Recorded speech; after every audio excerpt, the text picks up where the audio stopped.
Alors, comment est-ce que ça va? Moi, ça va. Et j'espère que je vais encore pouvoir sortir de chez moi avec ma voiture. En effet, apparemment, des gens ferment des routes pour des raisons diverses. Là, on vient de fermer le viaduc Herman de Brou, et non pas Herman de Croo, enfin, entre Odergem et l'autre commune qui ne veut pas se fusionner avec elle. Et sous prétexte qu'il y aurait des faiblesses dans le béton à certains endroits, ou du moins un, peut-être. Et donc, pour ces raisons que peut-être il y a des faiblesses dans le béton à un endroit, on ferme tout le viaduc et on va faire chier des millions de conducteurs, parce que c'est des milliers de conducteurs tous les jours, fois plein de jours, égale des millions. Et donc, tous ces gens vont se retrouver en plein milieu de routes qui ne sont pas du tout faites pour entrer dans Bruxelles, et ils vont se faire chier à tut machin, en retard au boulot, etc., etc., etc. Tout ça pour un truc qui est en faiblesse. Alors, il faut savoir qu'une route comme ça en béton, le poids principal qu'elle supporte, c'est son poids à elle toute seule. Donc, en ne faisant pas passer des voitures dessus, elle peut toujours s'effondrer. Okay, à ce moment-là, elle tue les gens qui sont en dessous. Donc, il faudrait déjà voir est-ce qu'ils ont mis des barrières tout le long du viaduc, du début jusqu'à la fin, pour empêcher les gens de passer en dessous avec leurs chiens, leurs Yorkshire. Allez, fais ton popo, Kiki, qu'est-ce que tu attends? J'ai mon sachet, c'est prêt. Ou de gens qui ont envie de se balader pour voir le paysage magnifique en dessous du viaduc, ou toute autre raison. Parce qu'une petite voiture, enfin un véhicule, par rapport à une plaque de béton, tu vois, massive, très très lourde, un véhicule, c'est une espèce de boîte de conserve vide, tu vois, qui glisse dessus, quoi. Donc c'est un peu la même chose que sur ta table, tu fais glisser une boîte de sardines vide. Ça, c'est à peu près comme une voiture qui passe au-dessus du béton.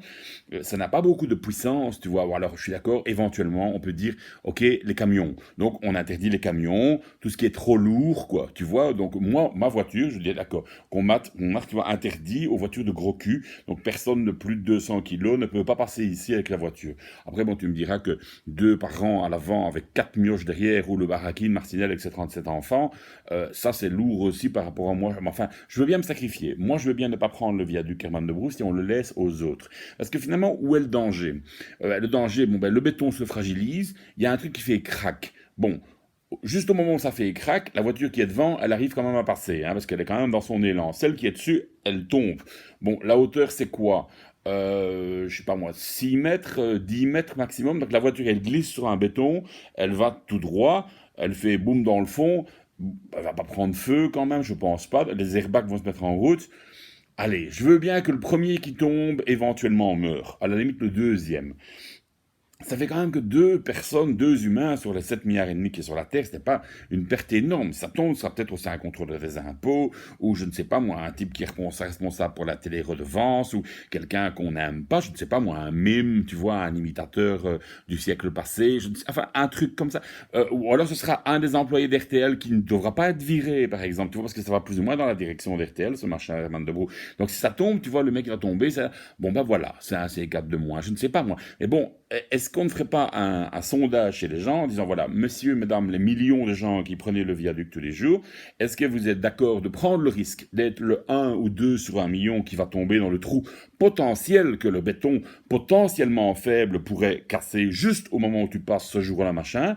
Est-ce que tu es d'accord de prendre le risque? Moi, je signe tout de suite, il n'y a aucun problème. Parce que les risques, on en prend tous les jours, tu vois. Moi, je roule sur l'autoroute, il pourrait un imbécile qui a une crise d'épilepsie sur la bande de droite, qui est bourré, qui meurt, qui décide de se suicider, comme à Las Vegas, mais au lieu de tirer avec son fusil, il décide de zigzaguer sur l'autoroute et il me tue. Tu vois, à d'autres moments, je roule sur des routes. Donc, par exemple, en face de chez moi, la route, elle est posée sur de la terre. Et la terre, en dessous, il y a des galeries, peut-être des mines anciennes de Marchienne-au-Pont. Si ça tombe, ça peut s'effondrer, parce que je te signale qu'à Bruxelles, on n'a pas fermé toutes les rues de Bruxelles, parce qu'il y en a 3 qui se sont effondrées. Il y a quand même des trous au plein milieu de la chaussée, je ne sais plus, la chaussée d'Ouavre, ou quoi, tout d'un coup, broum, au plein milieu, il y a un trou gigantesque. Est-ce qu'il y a eu des morts? Non, ça s'est effondré. Pas au moment où une voiture passait, hein. Ça s'est effondré comme ça. Et la voiture qui est arrivée après dit, oh, mais il y a un trou, je vais aller par autre part. Et donc, on l'a détourné ailleurs. Et donc, c'est pas pour autant qu'on a fermé toutes les routes de la ville de Bruxelles. Enfin, oui, on a fermé le piétonnier, tu me diras, mais pas pour la même raison. Parce qu'il y a un type avec un trou dans sa tête qui a eu l'idée de faire le piétonnier. C'est pas la même chose que les trous dans la route, quoi. Et donc, on n'a pas fermé tout Bruxelles parce qu'il y avait des trous partout, mais on ferme le viaduc parce que peut-être qu'il pourrait y avoir un trou dans ce machin qu'on a construit il y a X années, etc. Mais alors, on peut tout fermer, quoi. Si on a peur de tout, on ne fait plus rien, quoi.